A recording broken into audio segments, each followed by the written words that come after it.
wowe nahoraga nkukingira ikibaba wibwira ko ariko bizahora. Uyu munsi wimenye naho badapfunda imitwe, nawe uyiteke wenda nigukubana, byagufasha kugabanya akarindi mu bifuti byawe. Ntukambone utubazo twanyifatiye nguze nawe ndimireho buri miro. N'inka barayihonda bakayitega ibyansi mu kanya papa, gabanya ubwibone hakiri kare. Ibi bintu wabindiriyemo ntarabimenya, none naho mashiye kuba master wabyo uracyashaka kundira mu mibare. Kashima reka ajya kubundabunda handi, iwanjye narisobanukiwe sinkiri biri hanze. Ushobora kutumva ukuri kwanye uko washyizwemo ibinyoma mbere y'ukuri, kazangarukira nyuma ntawe ufite aho kwerekeza, ubundi nkabanje nkakuzengurukisha rompuwe zose zo mu mujyi n'amaguru. Kuki iyo nkwibukije impindukana buri gihe nk'umunyamakosa, kandi ibibazo ari wowe uba wabiteye?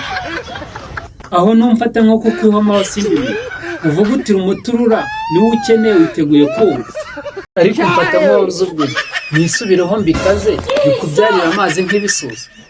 Dore ko iyo muhinduye umuntu kuba mubi mutangira kwizanishwa ibintu by'imbabazi, kandi amazi yararenze kuroma. Uracyanshidikanya nk'umunyakuri kugira ngo twiteze rubanda tumene umuceri, ubundi rubanda rutoteka hafi, ngo n'ubundi iyo udahombye ntumenya agaciro k'ikintu wari utunze.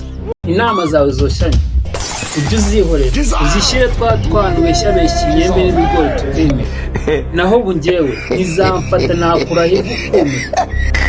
Nta bushuti bukibaho, ubushuti n'inyungu gusa.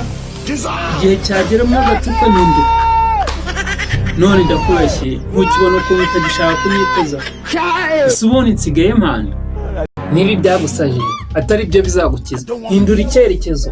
Ntugumye kuzerera kandi ufite aho utaha, azaguha amahoro kurushaho wari warayibeshyeho.